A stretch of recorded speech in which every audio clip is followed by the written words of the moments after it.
Say hi. Bobbie? We're really starting. Okay. Ready. Right. Serious up now. Oh, We're really? starting. Robin, I really love seeing you, whether it's in person or on the screen, whether you're doing something dramatic or something comedic. I really enjoy you a lot. Forgive me for giggling along here. Good to see you too. Be serious now. Hey, say hello. No, for me. This picture, I looked forward to it because I knew a little bit about it before I saw it, and I really like it a lot. Thanks. I like it a lot. But then I sit there and I think, well, now here's Robin Williams. There's a lot of humor in it, but some really wonderful dramatic moments.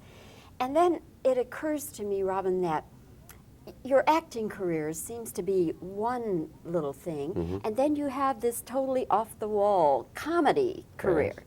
Then I have my door-to-door vibrator salesman job. No, I play both. I keep it separate, but it's wonderful. The chance to do that, to be able to do a film like this. I think also because I do like something like the HBO, or I can do that. It gives this a lot of meaning to me too, so I don't have to worry about, am I being funny in this, you know? And I have to put extra pressure on that, which is nice. Do you see yourself, though, sometime doing a movie that would be kind of like a Lampoon or something that people would expect you to do? Yeah, my managers expect me to. Well, when can you, do you think in the near future you might do a film that would make some money? And we could pay off the house and things? Yeah, I think sometime. I'd love to do a full-out, crazy Marx Brothers type farce with other friends and work on, you know, a kind of an ensemble madhouse comedy. But I haven't found one yet, you know. I'm trying, looking around. I'm even trying to write one with a friend, but we'll see.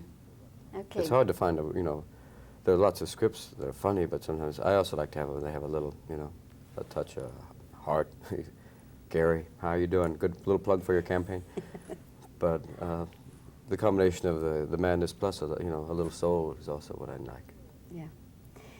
When you were doing this film, of course, there were a number of Russians in the film, people who defected, who live here now.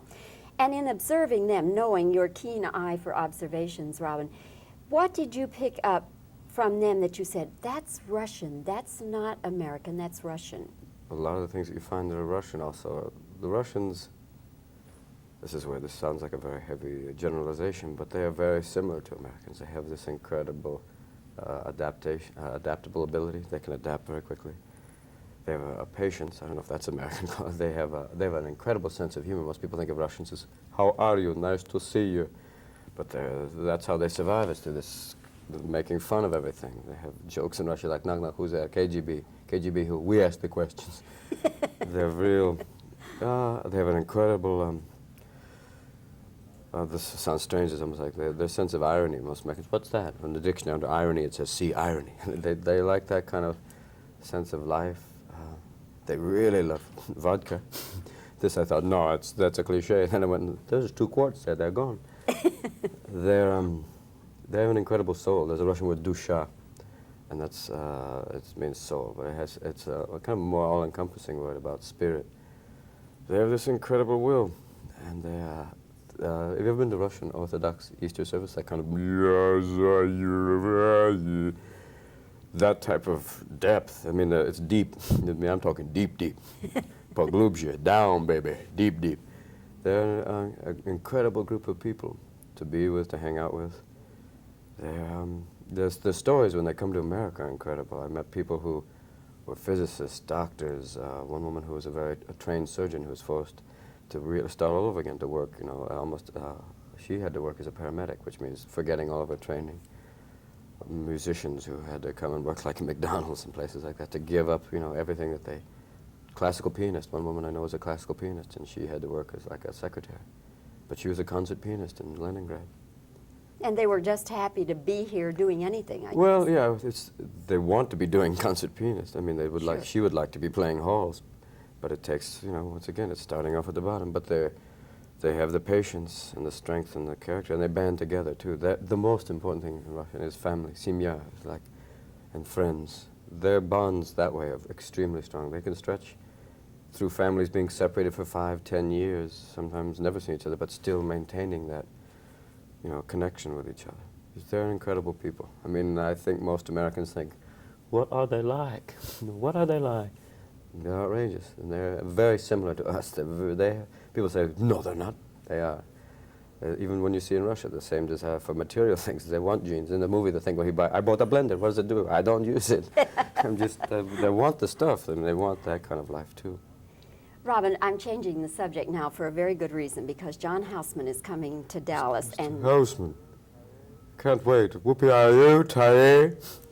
Big D, little A, double L, A, S. You earned it.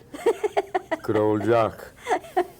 What's he going to do? well, he's going to be conducting seminars and things for a week, and then he's great. being honored with the Master Artist of the Year award. For a man who uses vowels well, who's not afraid to sell them, to make you know when to buy, and when they earn something. He's great. He was fun. Did he ask you to leave Juilliard, or did you? No, I left because I think it was actually the opposite. They wanted me to stay. So, you know, I fell madly in love with a woman in San Francisco and went back. I was more being impetuous. I can go, I'll be back. And then I got back home and went, can I come back? It was too late. I'd stayed a year away. Mr. Houseman said, though, he told me this, that that you really, there was no more that they could teach you. That's what he said. A lot of people like that with like Kevin Kline. Well, Kevin went the full 4 years and then joined the company. It's a wonderful school. I guess, because they make it a 4-year school. The number of people who finish is very small. Also because there's an attrition rate that people get kicked out or whatever. But I think 3 years would be perfect, I think. But what happens is the 4th year, you go out in these performance trainings, where you go out in these seminars. We did Shakespeare in Brooklyn. It was great. God, now, who's to be? It was incredible. We did Midsummer Night's Dream. What's the do-wearing, man? He's wearing little tight pants. What's all this stuff, man? It's so crazy. But it was a great school. It's wonderful training, because they start from the ground up. They strip you down and say, you're nothing, and then go, but you can do something with this. And they start off with great teachers. And he was great. He was funny. Theater needs you. I'm going off to sell Volvos. Robin, one last question real quick, because we're running out of time. Mm-hmm. But since I saw you last, you have a child now. Fetus don't fail me now. He's great. What is his name? Zachary. Zachary. Formerly Attila. He's incredible. Has this changed everything for you? Yes, it's changed my perspective on male breastfeeding. It's so hard to see little face go. And that's how little wasp children are born. Father, I have to go away now. Mother, my mother said you can't breastfeed me. He's outrageous. It changes my perspective, yeah. Just on realizing I have to put money away for a trust fund real quick. You make fun of me. No, I don't. And you can't spank him because he'll write a book. So Father. Does he have a sense of humor? Yeah. Oh, about strange things, like when he squeezes the dog and the dog goes, ah! It's like very strange. What makes a kid laugh is, he does this a lot. We have running raspberry dialogues. He'll go, I'll go, he'll go, you feel like it's, and then you start to learn to speak his language. It's like, Nama lagamana. Nana. No, nane kamalana. Nana makali. Bulamana bapu. And you feel like, yeah, how old are you, Mr. Williams? This man is 32. Good. He's fun. Yeah, the most, oh, God. Robin, again, we're running out of time That's and out right. of tape, but it was Say hi to wonderful Mr. Houseman. seeing you. Say hello to Dallas. Say hi to Bob, Joe, Jeff, Gene, John, and Carl, Joe. Good luck. We'll come down for some ribs someday. I just think that city's so beautiful. And, you know, hell, there's computers, everything there. John, Gene, ever. Bye. Goodbye, Thank you. Robin. Thank you very much. I loved it.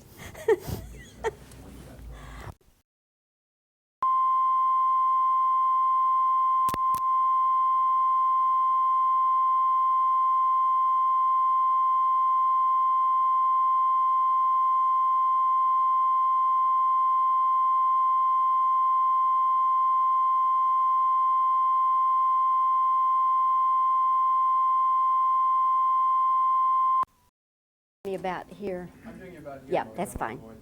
That's fine. Ready to go. Okay. Say when. When? Robin, you seem to have two careers. You have this dramatic film career going, and then you have this off-the-wall comedy career going.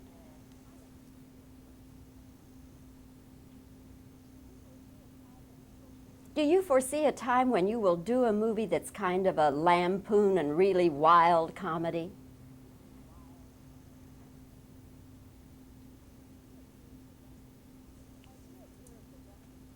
As you observe the Russian people working in the film, would you pick up traits and say, ah, that's Russian, that's not American?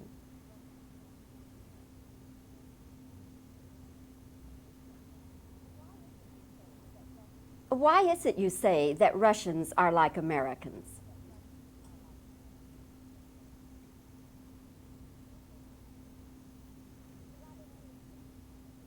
Robin, when I say John Houseman, what comes to mind?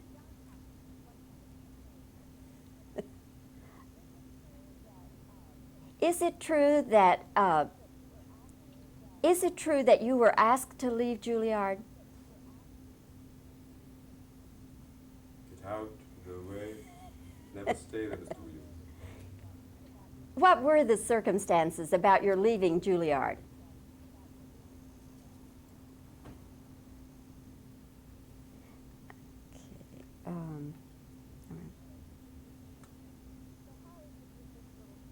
So how is it with this little son of yours?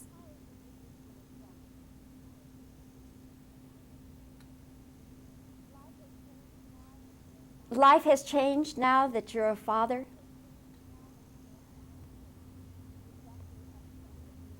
Does Zachary have a sense of humor?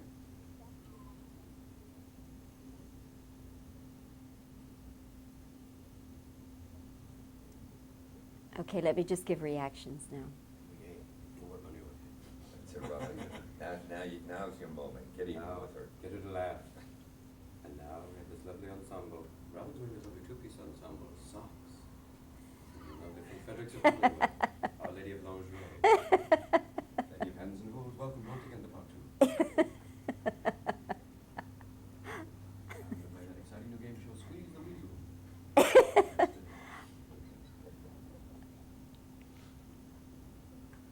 Hi, Moa.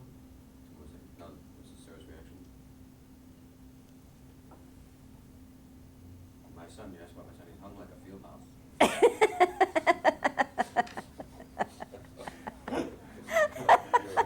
That's enough. That's enough. Stop.